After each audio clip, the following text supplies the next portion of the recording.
Bismillahirrahmanirrahim. Assalamu alaikum class. Welcome to English grade 8. I'm your instructor Zia Hamid. I hope that you're doing well. Students, let's start our basic lesson for today. We have a learning outcome from the competency of reading or reading comprehension. Today we are going to talk about punctuation cues and how they help us in reading comprehension, which means understanding what we are reading. So let's learn and first let's read our SLOs. Number one is use common punctuation cues to aid comprehension when reading. For example, comma, full stop, exclamation mark, colon, dash, parenthesis, slash, ellipsis, and etc. Now, what we are supposed to do in this SLO is we are going to see that how the punctuation marks, the whole of punctuation helps us and aids us in reading comprehension. Second one is to read and view a variety of reading age appropriate and high interest books and texts from print and non-print sources. For example, here we have personal recounts, and that include your diary entries, biographies, etc. Now, students, as you know that when you are reading this main lesson about a mystic place, this is a diary entry. So I would request you to read that again. Notice that how a diary entry is different from a main lesson. Now, these are our two learning outcomes. First, we will deal with the punctuation marks. Here you can see this vertical linkage that links these two learning outcomes with the previous grade so that you have a broad idea. And for today's brainstorming session, students, I would want you to think about it. What are punctuations? How many punctuation marks do you remember? And how do you think it helps us in reading when we are reading specifically for understanding something?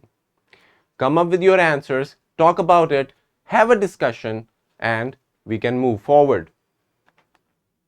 All right. First, let's talk about punctuations. Now, punctuation is when we are using these different symbols and marks in reading to show different things.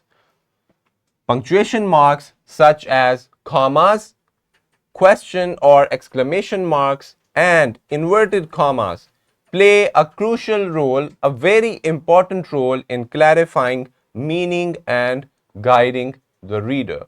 It means that punctuation marks is very important. They work as a guiding star and it guides us towards the reading material, towards the text, and we can become a good reader using these punctuation marks. They are very important no matter if you're writing formal or informal writing, whether you're writing your biographies, diary entries, even your journal. Now, let's talk about another important thing, which is capitalization, because it is very much important in grammar that you capitalize the right words, and this also falls under punctuation. So we capitalize proper nouns such as names or places and organizations. So we always capitalize the first letter of these kind of nouns. Proper nouns, here Ahmed, London, State Bank of Pakistan, you can see that the first letters are capitalized. And also, we begin our sentence, our new sentence, with a capital letter always. We capitalize important words in titles, just like we did over here. As you can see, all the words are important. We also do it in headings and specific contexts.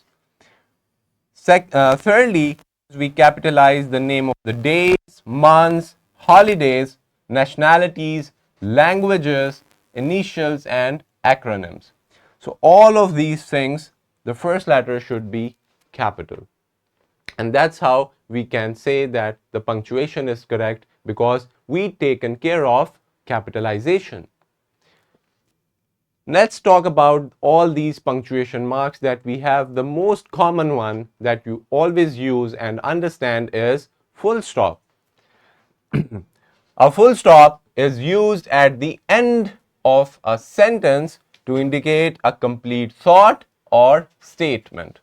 Just like you can see over here, since the statement is complete, we stopped. And what is the indication of stopping? It is a full stop. For example, I went to the store to buy some groceries.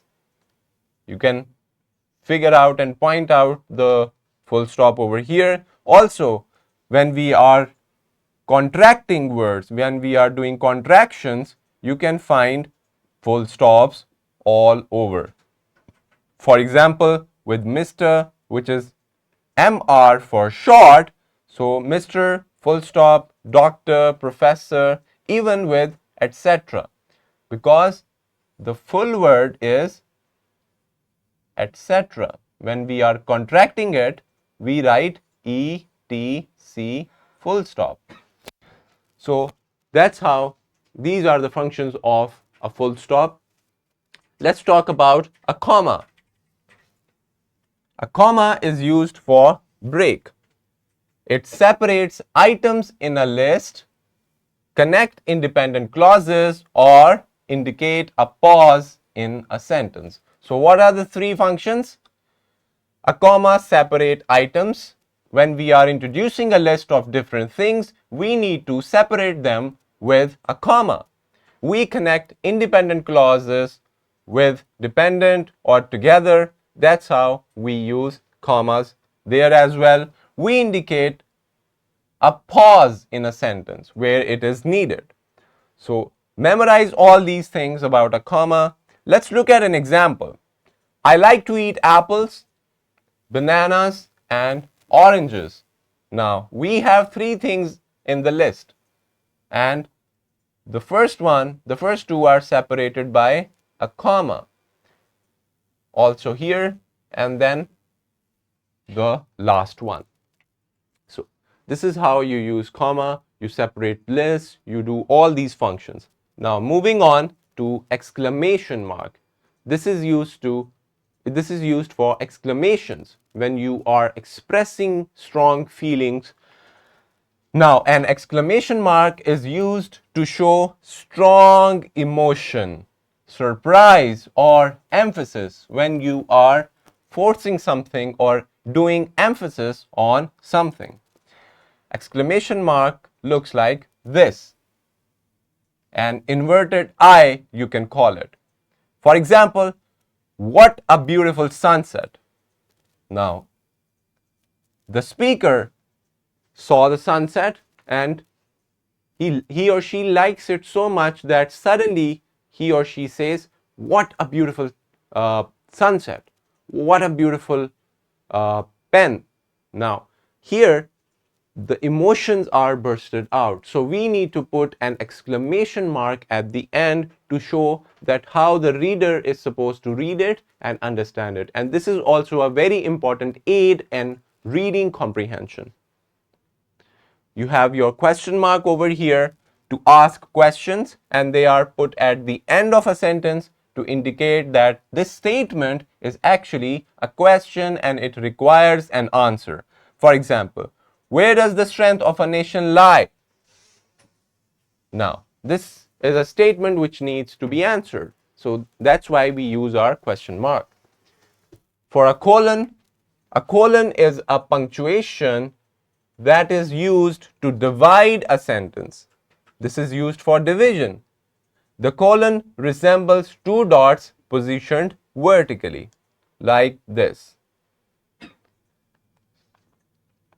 Now, let's talk about the usage of a colon. Over here, we introduce a list, introducing an explanation. When we introduce a quote of somebody, connecting two related sentences, we use the colon. We separate two independent clauses as well. For example, here you can see in the blue and the red color, he was faced with a choice. He could either leave or stay and fight.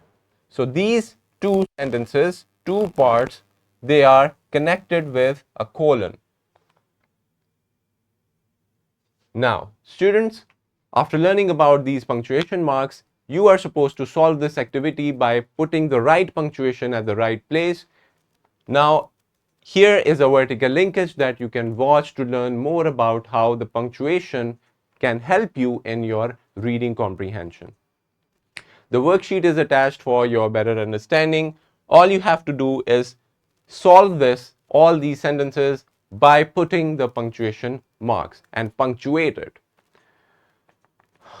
All these resources are added for your better understanding. You can access them from the description of the video. Thank you so much for listening. I hope that we are clear about the learning outcome. We know that punctuation is very much important in reading comprehension. All these cues or punctuation marks are very helpful, and each one of them is very much important if you want to be a good reader. I'll see you in the next video lesson, students. Take care of yourselves. Allah Hafiz.